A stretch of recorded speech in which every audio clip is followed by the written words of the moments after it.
Welcome to our show once again. We had a great show last week. As you know, it was the unemployment campaign started by Faces of South Asia. We had Ron Yakabuchi, and we received a lot of emails, a lot of Google Voice messages, and all of the community is very interested to see where we take our campaign to and how we help the community. So we are very excited. Yes, we are. It was really nice having him around, and the way he was explaining to us how the process is, and it was very interesting. Yes, it really was. And Sophia and me have decided that after all your feedbacks, that we will go down to the place where community recruiting center and see how they do the job fairs and how well we can serve the community better. So thank you for all your messages and email. We are looking forward to today's show. Our show is on teen violence and women's violence, not only here in the United States, but all across the world. And, you know, we would like to, I know we have done shows before, last year on teen violence, but this year we have received so many more feedbacks on teen violence. We are sorry that we do not have Jen from Dove on this show, but she will be soon coming in to have her input on teen violence here in Quincy and what Dove is doing to help reduce women and teen violence. It's a big issue nowadays, the teen violence, and in fact, just women getting abused. And and I guess it starts when they're teenagers, unfortunately, and they have to face it, and I guess they face on, and maybe they get the boyfriends or the husbands who are still the same, who abused them when they were younger and still doing so. Absolutely. But Sophie, here in United States, you see, we do speak about teen violence and we make matters a little bit easier. We come from countries all across, from the Far East, from the East, where we don't talk about them. You remember? Sort of hush-hush, yes. Definitely. It's all sort of hush-hush. Nobody wants to say that it does happen, but it does. And it's like, it's a major world crisis about the teens and what's happening to them, and we as mothers need to help them out, and we as women need to speak about it and find out and how we can help our young children. Absolutely. But before we became mothers, remember those days when we were at school? And so it's basically respect on the girl child. If you respect a daughter, if you respect a girl, you will respect a woman, and then you will not commit violence against the woman. Before we continue, I know that we have a lot to speak from our experiences in our lives and with our children as well as our friends' children. I have some statistics, Sophie, that I thought it's astonishing we would share with my viewers. 1 in 10 teen was arrested who have been engaged in violent crime. 1,561 youth under the age of 18 arrested for homicide, and this is all only in United States. 9% of murders by teens are under the age of 18. 30% of youth between grades 6 to 10 has been involved in bullying. You know that. 33% has a violent fight or two in a matter of a 12-month period. And this is all in high school. They've not even graduated from high school to college. But I think that's when when it happens, the violence, when they can't control themselves or when they don't know better. And we need to teach them right from a younger age that they need to learn this, that they can't be violent and think that being violent can solve your problems, because it doesn't. It doesn't help it at all. It has to do also probably with anger management, yes. The hormones, the anger management. 17% of high school children carried a weapon, not only a gun. It was a knife or anything, this kind of weapon that you can hurt someone. 17%. That's a lot. And this is all in high school. We also have a big issue when it comes to rape. Date rape is 44% of rape victims are under the age of 18. Isn't that news to you, me, as well as all of you? That definitely is. Yes. So 44% of rape victims are under the age of 18. An estimated 80% to 92% of all rape victims know their attackers. Oh, definitely. Well, that's what it is. When you're date raping, that means you do know the attacker.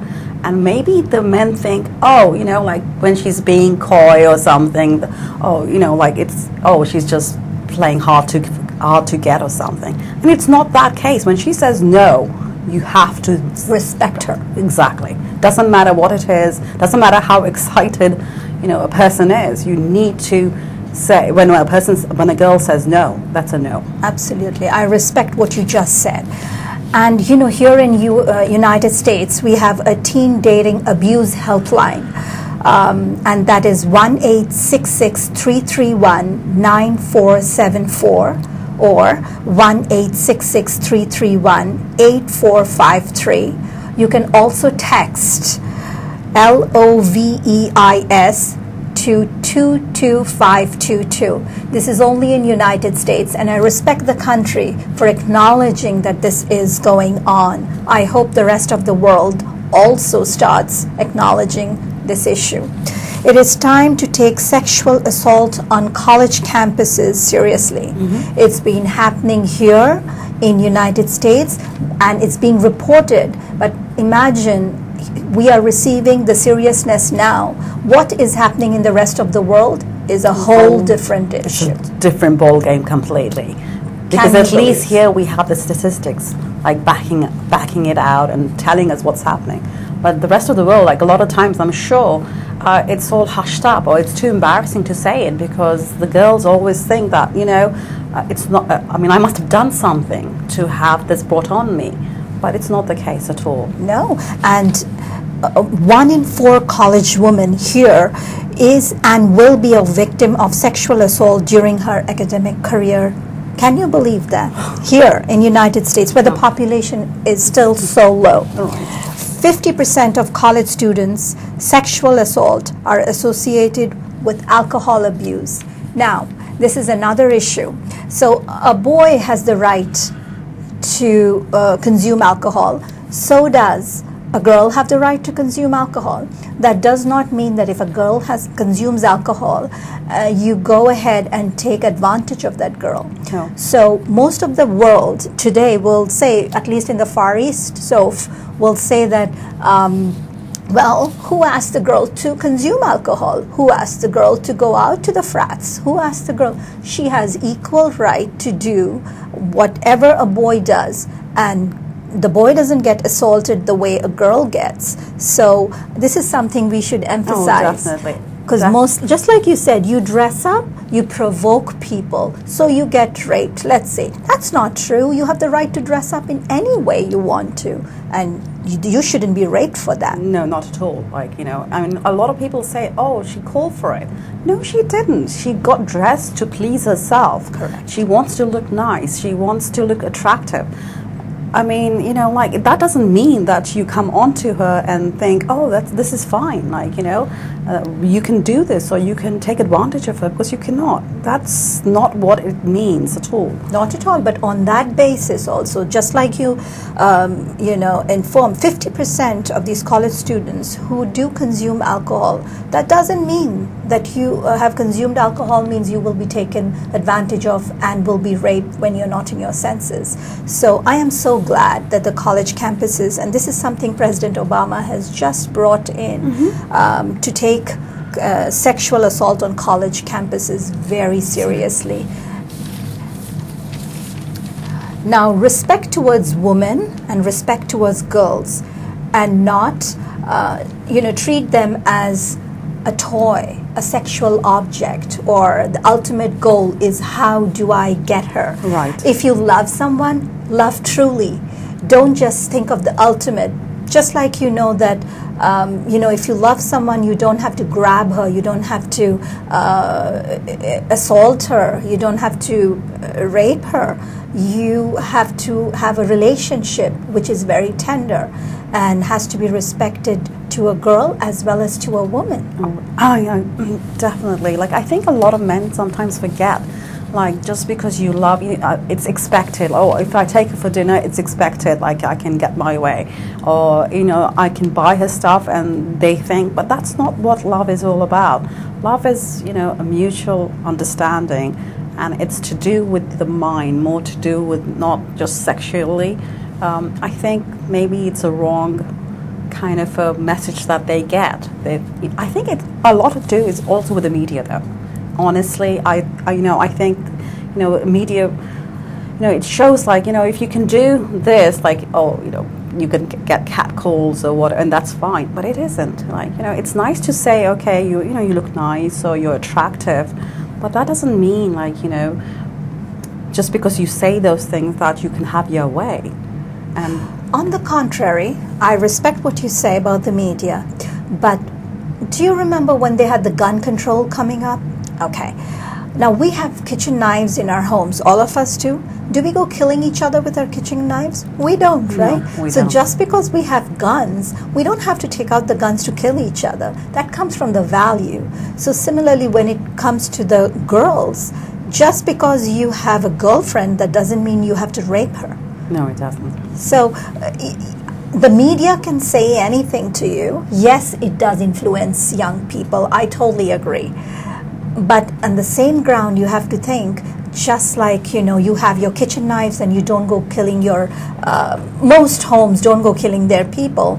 The media should not influence anybody to provoke somebody for, sexual favors or rape, and treat women equally. It's very important.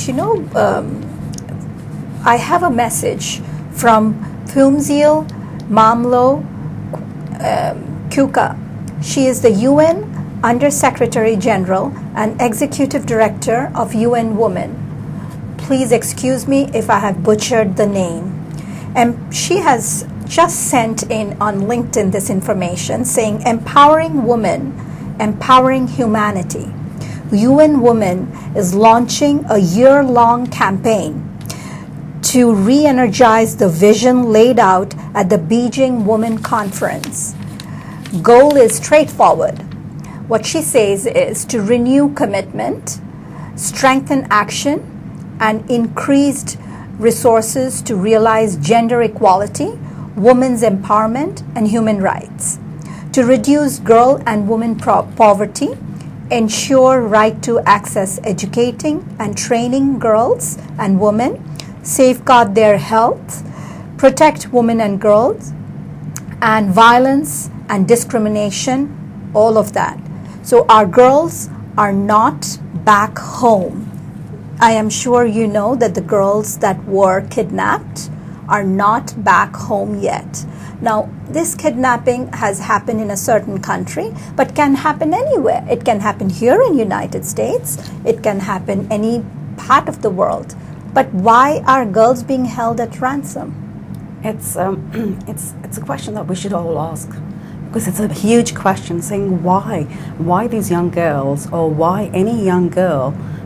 What is the point of doing this? What are you getting out of it? And why is it women always who is being battered, who's being victimized all the time? And we should stop this. Like, everyone should be responsible and saying this has got to stop. Women have to be respected. They need to have that respect. They need to feel that they are safe, and they're not. You go to other countries and people say, oh, that could be dangerous, don't go there, or it can be, you have to watch where you're going.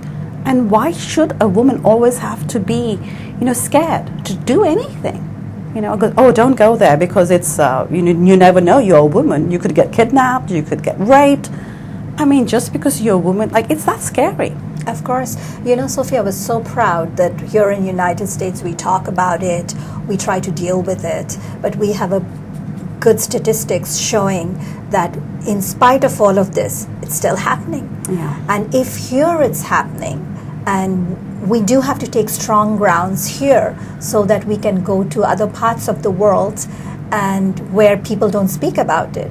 or people don't want to acknowledge these facts and take control. Just like you said, you have to not go out at night, or you don't have to go to dangerous places, you don't get up on a bus all alone, or all of those stuff. But the story is why. So only when we start a campaign here in the West, probably our sisters and our mothers and our daughters will be safe in other parts of the world. And this has been a quest for Soph and me on Faces of South Asia to really, really work on teen violence, women's violence. And bring it on to the forefront to Yes. address this, because it is an important subject and we need to address it, to to bring it in the forefront and saying like, this is still happening and what are we doing about it? The violence still continues on, and we really need to focus and trying to help out maybe the young men, the young boys, like start Yes. off at the root level to see. Correct. You know. Is the value system have It to is. grow, and it has to grow here in the schools. Just because you have to, as we mentioned earlier, we have immigrants coming from all over the world, so they have to know the culture. It'll take them some time. In the meantime, one generation is passing by. So if we can really, that has been the quest for Faces of South Asia, Soph and me, to make sure that the children in their school, that means in the fourth and the fifth grades, they should be taught on violence, respecting women and girls, and respecting the young boys also. Oh, definitely. I mean, that has need to be addressed. Like, we've been saying this for since we started the programs, actually. Yes. This was a major concern, was teen violence. And what are we doing? How do we get them educated? How can we face it? When we had Dr. Adams here, Yes. he was saying the same thing. Basically, you need to show the young men, the young boys, how to behave with a woman, because I was like really surprised, and so was Esha, like when he told us, like they didn't think that they were doing anything wrong. The men didn't think that they were really doing anything wrong, and that really surprised me, because when you're doing something wrong, you know that it's wrong, but they didn't know that. Because the reason was the culture. Yeah. You see, the culture, whether here or culture anywhere else, have always been accept what's going on. So the girls have been accepting, oh, it's normal, oh, it's natural. And the boys have been like, what did I do wrong? I mean, has happened earlier. But that has been our quest to help violence, really help stop violence. I'm so grateful to Dove. We are so grateful to Dove for, helping the community on domestic violence, on teen violence here in Quincy, Massachusetts. But we really want to take it worldwide. We really want to take it to all parts of the world where we can save that girl child.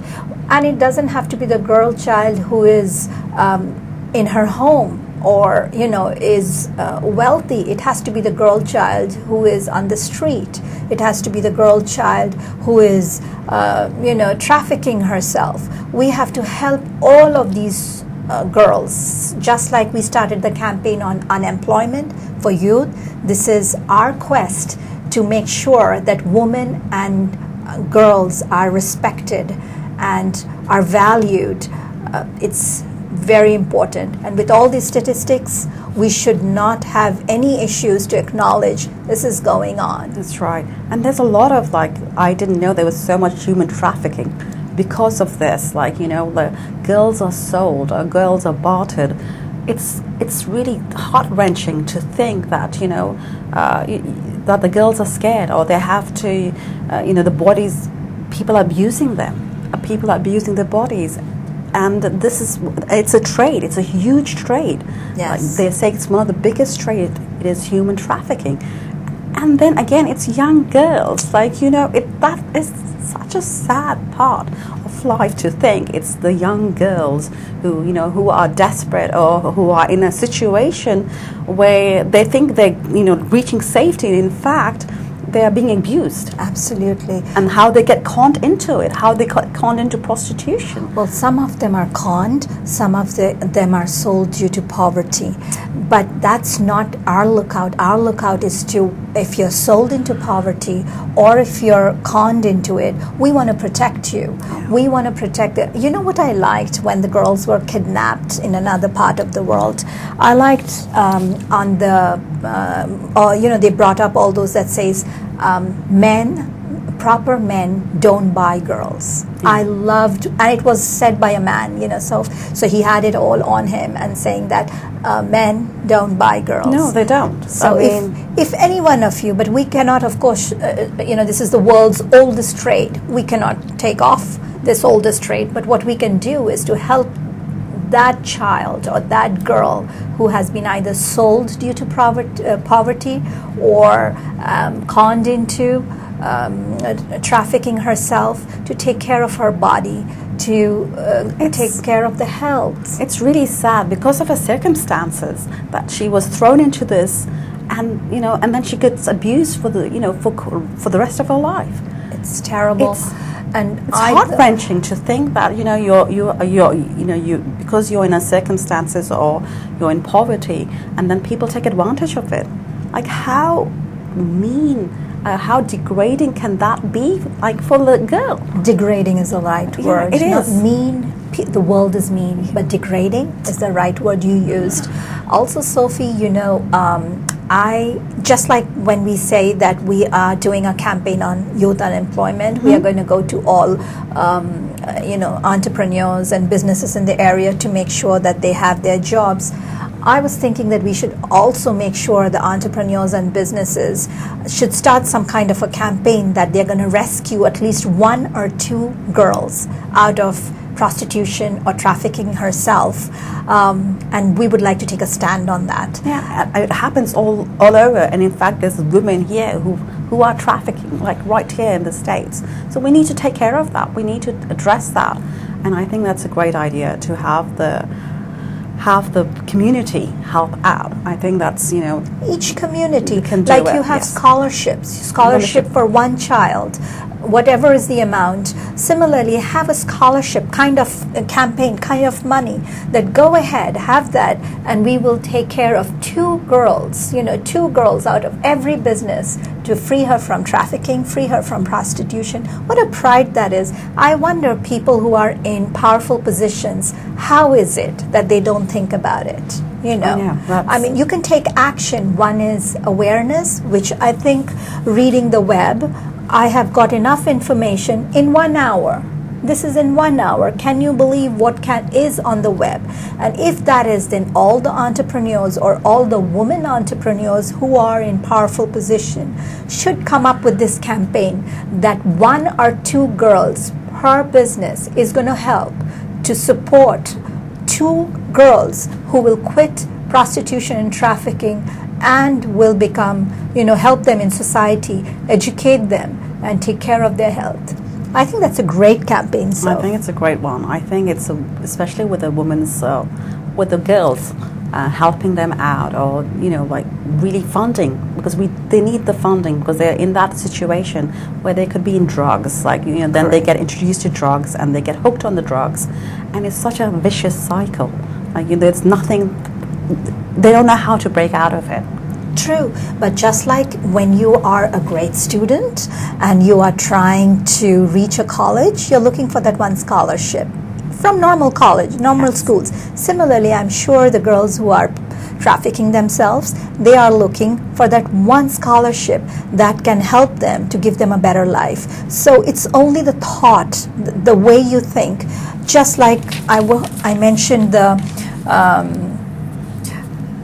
UN Under Secretary General and Executive Director of UN Women, I would request her to look into this issue of every business, if they can sponsor two girls to free her from trafficking herself all over the world. Because we've come to know that here in the United States, we are helping. But can you believe of the girl that doesn't even have an identity in in our countries, in South Asia, or as it can be somewhere in the Far East, in the Philippines, they are brought in as maids, and then after that they are abused. And such stories, if you go to the Far East and East, are always there. It's always been the case, and unfortunately it's always been the case where people take advantage of their position. Yes. You know, they take advantage of the position and force the girl into things that she doesn't want to do, and that is not on. Like, we have to address that, and hopefully by educating ourselves and listening to what's happening around the world, we can help them it'll out. be a dream come true, because this was the origin of the show when we started a month back. Yes. And we wanted to help women. Both Soph and me are very involved in the woman, betterment in the world, not just where we are. But as they always say, that wherever you are, first help around you, and then go to the whole world. And I'm baby steps, at a time, because that's how it works. And if we make the initiative to do it, then everybody else can. And I think that's an important message for people. Definitely. And the awareness, everybody is aware. Everyone is aware. The world is aware of what's going on, but sometimes it's better not to pay attention or deny or look the other side. But what we need is action, not awareness. Every educated person is aware of the situation. You know, people bring maids. Slavery still exists. It was so heart-wrenching when we read something. Right. Slavery still exists in the form that in the East and the Far East and South Asia and many parts of the world, they bring in these girl child and enslave them to work in their houses, and then they cater at night to the men of the house. Such has to be stopped. And in this century, with us, pleading to help the women, the girls in all these situations, it's terrible. Hard. It's hard. It's like it just happened actually recently, where a 15-year-old got kidnapped, and after 10 years, they found her and stuff. Like, it's really scary to think that this still happens nowadays. Can you believe 15-year-old? We are so glad that you joined us this time, and we wanted to send you the message from Faces of South Asia. Both Sophie and me are very, very committed to serving the women and serving the girls, empowering them, as well as saving the girl child and gender equality and unemployment for youth. I hope you will send us your emails and your voicemails, and we'll see you again next show. From Esha And from So, we'll see you next time. Take care.